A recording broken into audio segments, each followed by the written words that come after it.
Incroyable. T'as tout résolu? C'est fou. Alors, nous y voilà, le dernier message. J'imagine que je dois finir mon histoire maintenant. Ça me rend un peu mal à l'aise. Mais bon, de toute façon, je serai sûrement déjà mort quand il sera écouté. Avant ça, j'aimerais que tu saches que j'ai eu une belle vie. Ne t'imagine rien de triste ou autre. J'ai eu une vie très joyeuse. Je me suis beaucoup amusé. J'ai adoré mon existence, je te le jure. Et c'est sûrement en grande partie grâce à toi. Tu m'as donné comme un déclic. Bref, retournons dans cette ruelle en pleine nuit dans laquelle je t'attendais.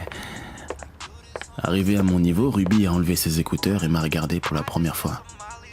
J'ai pas osé lever les yeux vers elle. J'ai tout de suite littéralement récité ce que je voulais lui dire depuis tout ce temps. Salut. Comme un robot. Ça devait sûrement être ridicule d'ailleurs. J'en arrivais à la dernière phrase de mon discours qui devait sûrement être c'est pourquoi je t'aime et t'aimerai toujours. Quand je levais enfin les yeux vers elle. Enfin levé, façon de parler, je devais quand même faire 2 têtes de plus qu'elle malgré ses talons. Je découvris alors son regard. Ses yeux verts étaient remplis de larmes. Mais c'était des larmes de rire. Elle éclata de rire avec une sincérité déconcertante. Apparemment, elle s'était difficilement retenue durant tout mon discours. Pendant que son rire résonnait dans la rue, je réalisais à quel point j'avais toujours eu envie, en fait. C'était ça. En fait, je m'étais très souvent imaginé en train de la tuer. Alors c'est ce que je fis. Elle avait à peine fini de rigoler que mes mains étaient déjà en train de serrer sa gorge, de broyer son larynx jusqu'à ce qu'elle arrête de bouger.